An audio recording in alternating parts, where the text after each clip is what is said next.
আসসালামু আলাইকুম ৰহমতুল্লাহি ওয়া বাৰাকাতুহু। প্ৰশ্ন, তলৰ সংখ্যাবোৰ আন্তৰ্জাতিক পদ্ধতিত আখৰেৰে লিখা। ইয়াতে সংখ্যাবিলাক লিখা আছে। এই সংখ্যাবিলাক আমাক কি কৰিব লাগে? অংক দি বা সংখ্যা দি লিখা আছে। আমাক আখৰেৰে বানান কৰি আন্তৰ্জাতিক পদ্ধতিত লিখিব লাগে। আন্তৰ্জাতিক পদ্ধতিতে এই সংখ্যাবোৰ বানান কৰি লিখোতে আমাক সৰ্বপ্ৰথমে আমাক কি কৰিব লাগিব? এই সংখ্যা কিমান দিয়া আছে আমাক গণিব লাগিব। আৰু গণনা কৰোঁতে আমি কি কৰিম? সোঁফালৰ পৰা আৰম্ভ কৰিম না বাওঁফালৰ পৰা? আমি সদায় কি কৰিব লাগে? সোঁফালৰ পৰা গণনা কাৰ্য আৰম্ভ কৰিব লাগে। আৰু যে আন্তৰ্জাতিক পদ্ধতিত সংখ্যা গণনা কৰাৰ কি আছিল? স্থান আছিল। সেই স্থানবোৰ মাতি মাতি সংখ্যাবিলাক আমাক গণিব লাগে। আৰু আন্তৰ্জাতিক পদ্ধতিৰ সংখ্যা গণনা কৰাৰ পৰ্যায় কেইটা আছিল? 4টা পৰ্যায় আছিল। একক পৰ্যায়, হাজাৰ পৰ্যায়, মিলিয়ন পৰ্যায় আৰু বিলিয়ন পৰ্যায়। আৰু প্ৰতিটো পৰ্যায় কি আছিল? 3টাকৈ স্থান লগ লাগি প্ৰতিটো পৰ্যায় গঠন হৈছিল। এতিয়া সংখ্যাটো আমি কেনেকৈ গণিম? একক, দশক, শতক এই 3টা স্থান লগ লাগি কি হৈছিল? একক পৰ্যায়টো গঠিত হৈছিল।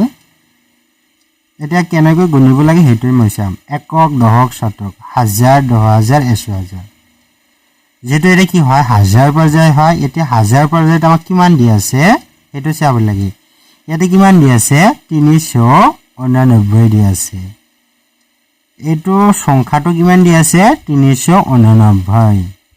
সেইকাৰণে আমাক কি কৰিব লাগে? আখৰেৰে এই 389 বানান কৰি লিখিব লাগে।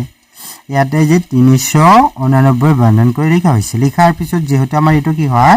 হাজাৰ পৰ্যায় হয়। এই বানান কৰি লিখাৰ পিছত এই হাজাৰটো উল্লেখ কৰি দিব লাগে। 389 হাজাৰ। তাৰপিছত ইয়াতে কিমান দি আছে? একক পৰ্যায়ত ইয়াতে শতক স্থানত কিমান দি আছে? 1 দি আছে। সেইকাৰণে কি হ'ব? 100। 2 থাকিলে 200, 3 থাকিলে 300, 4 থাকিলে 400, 5 থাকিলে 500, 6 থাকিলে 600, 7 থাকিলে 700। যেহেতু আমাকে শতক স্থানত কিমান দি আছে? 1 দি আছে। সেইকাৰণে কি হ'ব? 100 হ'ব। তাৰপিছত দশক আৰু একক স্থান মানে কিমান দি আছে? 40 দি আছে। এতিয়া আমাক কি কৰিব লাগে? 40টা বানান কৰি লিখিব লাগে। লিখা হৈছে ইয়াতে। এতিয়া বিনামটো চাব লাগে। একক, দশক, শতক, হাজাৰ, 10,000, 100,000, মিলিয়ন, 10 মিলিয়ন।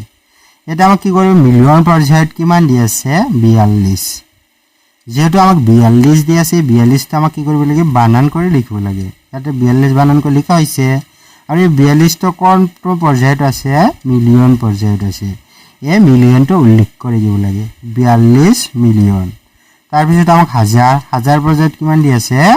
187। সেইকাৰণে আমি কি কৰিব লাগে? 187 লিখাৰ পিছত এইটো কোনটো পৰ্যায়ত আছে? হাজাৰ পৰ্যায়ত।